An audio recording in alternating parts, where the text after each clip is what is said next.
Welcome to another Super Deluxe Edition unboxing video. Today I thought we'd take a look at the 4 Duran Duran reissues that have recently been released by BMG, who have got the rights to some of Duran Duran's albums from the kind of late 90s through to the 2000s. The 4 albums in question are Pop Trash from 2000, the comeback album Astronaut from 2004, 2009's Red Carpet Massacre, and then All You Need Is Now from 2011. So let's start with Pop Trash then. This was a very tricky album for Duran Duran. Medazzaland, the album before in 1997, had not been released in the UK. It was apparently rejected by EMI. So their last proper studio album was really the wedding album, if you don't count Thank You, the covers album. And that was early 93, so this was, for the UK audience, this was 7 years later. And Duran Duran's stock wasn't particularly high at the time. It was a bit of a disaster because the single was Someone Else Not Me, and it peaked at number 53. That's an absolute disaster. I thought it'd be quite interesting to compare packaging. So they only had one single, it flopped, and then effectively the campaign was over. This was released on Hollywood Records at the time, and it's now through BMG license from Tate Modern, which is Duran Duran's label. All the reissues are digipacks like this, the 4 reissues, and this comes with quite a nice booklet actually. It's fairly much a recreation of the original booklet. Lyrics. There are a few bonus tracks on this actually, so even though generally speaking these are not sort of deluxe expanded reissues in the traditional sense, they have snuck a few bonus tracks that were available at the time. This consists of a couple of foreign language versions of Someone Else Not Me, Spanish and France. They were sort of B-sides actually to the single. But then there's also this thing called Prototypes, which is slightly strange. It's listed here as track 13, Prototypes, a single track. Now here is my original CD of Pop Trash from the time. This wasn't a UK version, this was some kind of European foreign version. You can see it had a bit of spot varnishing there on the Pop Trash, and it opens up like that. You can see the disc is quite similar there to, not identical, but there's the new disc on the left. The new disc is actually probably a bit better in terms of design. But yeah, what I was going to say was, this particular edition, I don't think any of the UK releases had this, but this has Prototypes here as track 15. But unlike on the new release, it breaks them down. These aren't really songs, these are like little sound clips. I mean, you're not really missing much if you haven't heard these, if I'm totally honest. But yeah, it's bonus content that is now transferred to the reissue. So yeah, so this would be the last album with Warren Cucurullo, who left or was asked to leave, so that they could get the original 5 back together again for Astronaut, which we'll take a look at now. So this is the reissue CD of Astronaut. I really like this record. I think it's kind of, I mean, it did well at the time, but I don't think it gets enough plaudits, this album. I think it's a great record.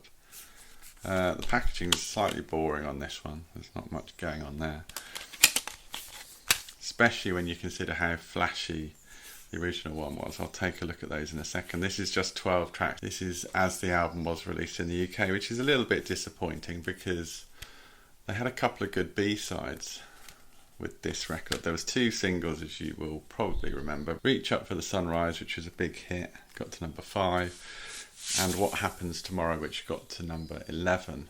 So both those songs had original non-album B-sides. Reach Up for the Sunrise had a song called Know It All on the B-side, and What Happens Tomorrow had a song called Silent Icy River. So they were the last ever 2 original Duran Duran B-sides. So despite the fact this isn't a deluxe reissue, you know, they did add those other tracks to Pop Trash, so it would have been nice if they'd snuck those on there. Astronaut's quite interesting because there's lots of different formats at the time.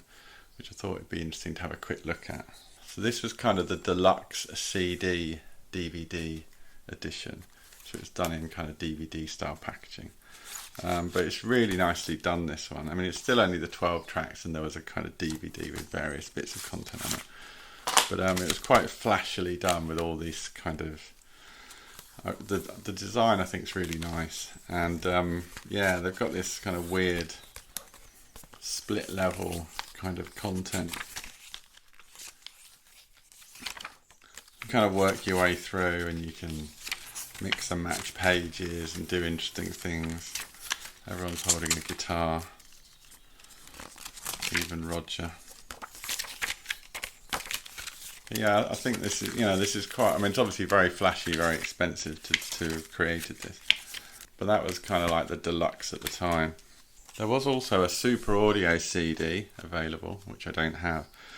But the same 5.1 mix is on this dual disc, which I think that this must have been a US only release, because I don't think dual discs ever properly came out in the UK. If you're not familiar with dual discs, it was a double content concept. I think the idea was to fight illegal downloading, Napster, all the rest of it. So on one side you've got CD, and the other side you've got DVD content. It's quite a clever idea, really.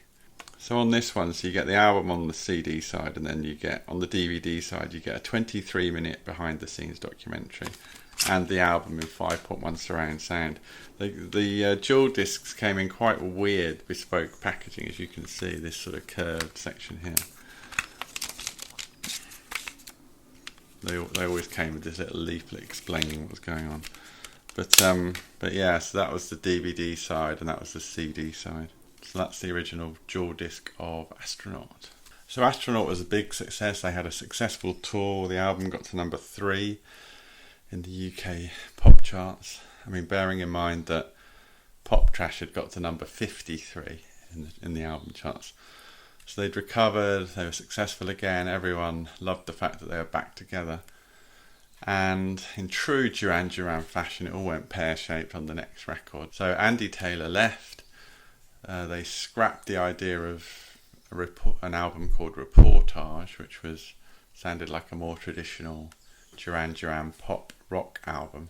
And they worked with Timbaland and Justin Timberlake and put out Red Carpet Massacre in 2009. So this was the second album with the deal with Sony and Epic. And basically it was kind of like retreading old ground. So with Pop Trash, they had a massive flop single, and as I say, they recovered themselves. They recovered that ground with Astronaut, but then it was back to the starting line again. So they had one single from Red Carpet Massacre, which was Falling Down, track 4. That was with Justin Timberlake, and it was a disaster. It got to number 52 in the singles chart, so they just gave up after that.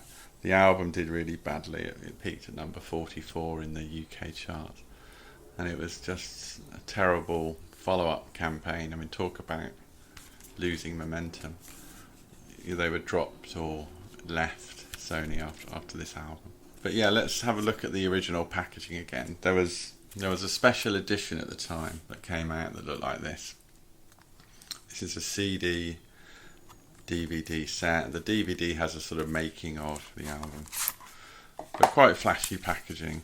I mean, it had 2 booklets here. So it has this booklet, Massacre, with lots of this kind of photography in it. Very glossy. And then they had a standard booklet, which is repeated in the reissue, which is, traditional band photos. Don't think there are any lyrics, actually. But yes, there's a CD and a DVD in this packaging. And all that went into that outer slipcase. But, this has got the old foil blocking on it and everything. So the new one doesn't really have any of that flashiness. It does have the booklet in a it sort of repeats this fold-out booklet, so that's not bad, I guess.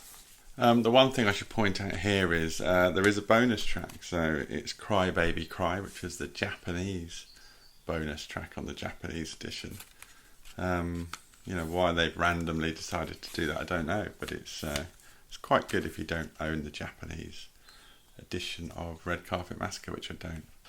Finally, let's talk about All You Need Is Now. So this is another kind of comeback album of sorts. This was 2010/2011 because they released it digitally. It was like a 9-track version, I think it was, issued digitally in 2010. But then around the middle of 2011 they followed it up with a proper physical release.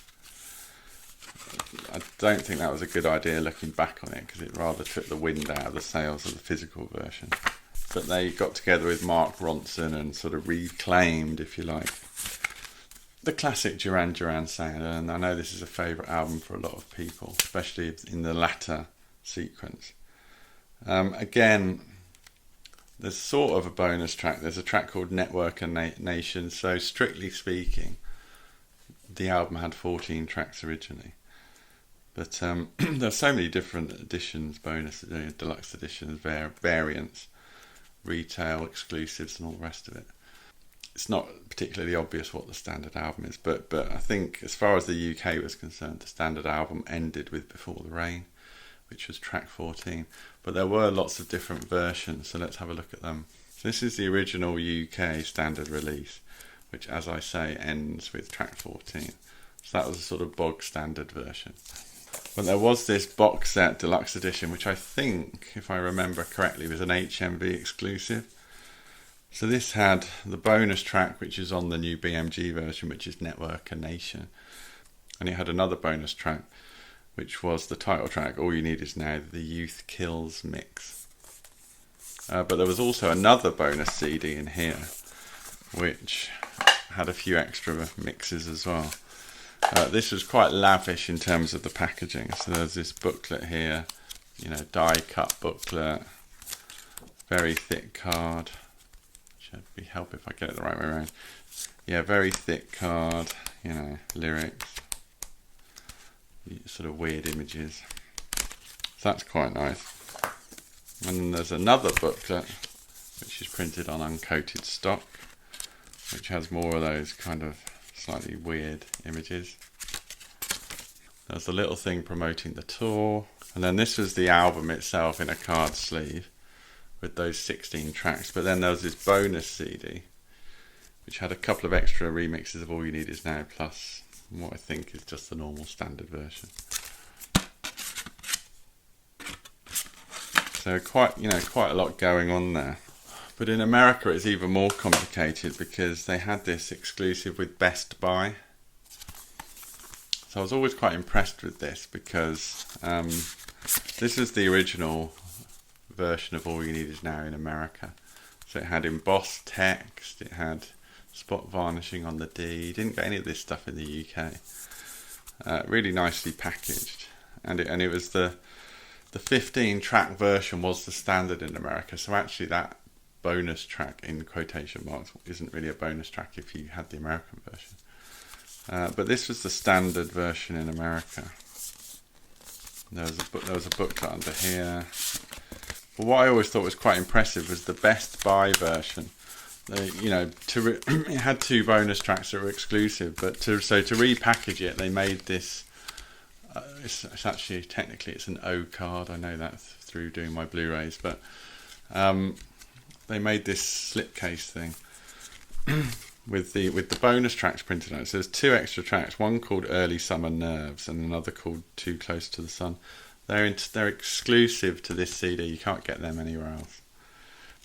But it made it a 17-track version of this record, which is far too many tracks, really. I mean, they're not that good, those bonus tracks.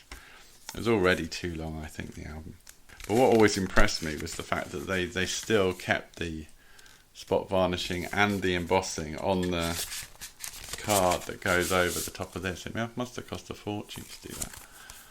At the time, this was the sort of best and biggest version you could get. I mean, okay, I think they did that vinyl box, didn't they? But yeah, in terms of CD, this was the best you could get.